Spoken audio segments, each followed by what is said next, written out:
打呼噜有哪些危害？打呼噜是人们日常生活中司空见惯的一种现象。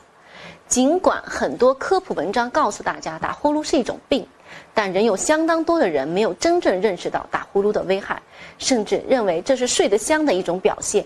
现代医学研究已经证实，严重的打呼噜会对健康造成极大的危害。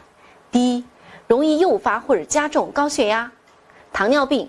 严重的呼噜会造成夜间睡眠过程中反复的呼吸暂停或者气流量的减少，这种反复的气流停止在恢复的过程会严重的损害血管壁，造成血管弹性的下降，从而引起或加重高血压。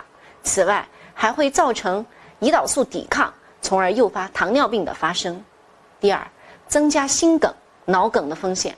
打呼噜造成的呼吸反复停止会造成血液中氧含量的减少，最直接的后果就是增加血液中氧气搬运工红细胞的数量。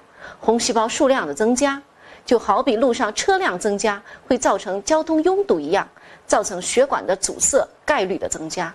此外，频繁缺氧会造成血管壁的损害，使血管中血栓形成的风险增加。一旦血栓脱落，很容易堵塞心脏、大脑及肺部的血管，从而引起致命的心梗、脑梗及肺梗死的发生。三、造成睡眠不足、精力不济。四、增加恶性肿瘤的死亡率。打呼噜引起的